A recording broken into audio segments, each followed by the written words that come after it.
नमस्कार दोस्तों, स्वागत है आप सभी का हमारे YouTube चैनल मेरी बातें याद रखना में। दोस्तों, आज जो कहानी हम लेकर आए हैं वह कहानी है पराई स्त्री से संबंध। जो मनुष्य पराई स्त्री से संबंध बनाता है उसे क्या क्या दंड मिलते हैं, दंड का विधान क्या है। तो पूरी कहानी सुनना, जब समझ में आएगी कि पराई स्त्री से संबंध बनाने का दंड क्या मिलता है। तो चलिए शुरू करते हैं इस कहानी को। कहानी के आखिर तक बने रहना।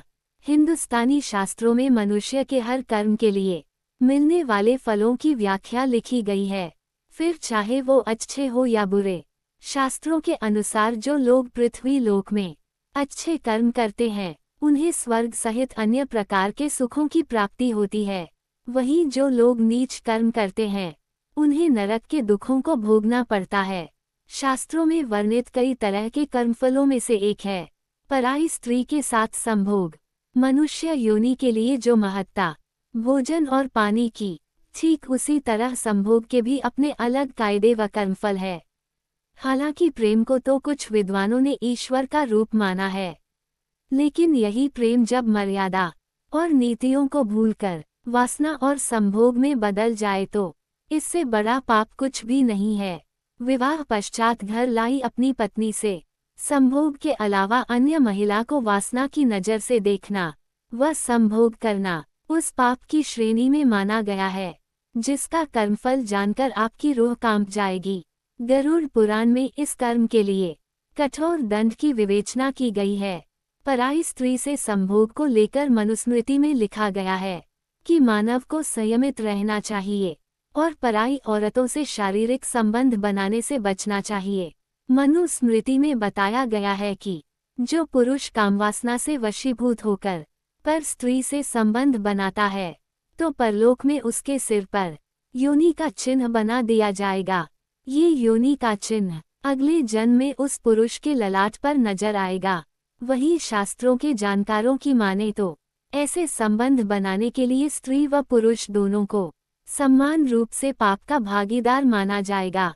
वह परलोक गमन पर उनकी जीवात्मा को दहकते लोहे के खंभों से आलिंगन करवाया जाएगा, जिससे जीवात्मा का शरीर जलकर भस्म हो जाएगा। इस लोहे की आग में जल रही जीवात्मा उन क्षणों को याद करते हुए रोएगी जब उन्होंने पापमय शारीरिक संबंध बनाए थे। गरुड़ पुराण में पर स्त्री व पर पुरुष से शारीरिक संबंधों को लेकर अलग अलग व्याख्या की गई है। इसमें कुंवारी या फिर कम उम्र की कन्या से संबंध स्थापित करने की सजा भी बताई गई है। साथ ही जो स्त्री अपने पति परमेश्वर को छोड़कर अन्य किसी भी पुरुष से इस तरह के संबंध बनाती है तो उसे यमलोक में आग से धधकते लोहे से चिपकाया जाता है। इस सजा की अवधि उस इंसान के कर्म के अनुसार होती है।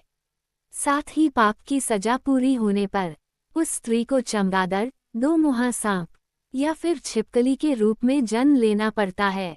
इसके अनुसार जो पुरुष अपने गोत्र की कन्या या महिला से काम बनाता है उसे यमलोक की यातनाओं के बाद लिकड़बग्घा या शाही के रूप में अगला जन्म लेना पड़ता है।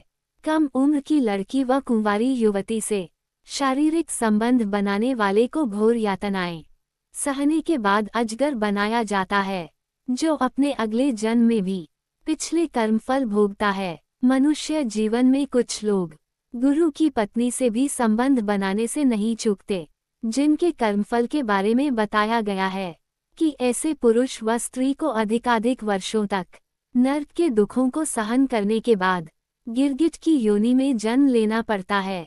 वहीं दोस्त से विश्वासघात करके मित्र पत्नी से संभोग करने वाले को कई वर्षों तक यमराज गधा की योनि में रखा जाता है। मनुस्मृति की माने तो पराई स्त्री से संभोग करने वाले को ऐसी सजा का प्रावधान भी है कि उसे अपना प्राइवेट पार्ट और अंडकोश को पहले अपने हाथों से काटना होगा व फिर स्वयं की मृत्यु होने तक दक्षिण पश्चिम दिशा की ओर चलते जाना होगा।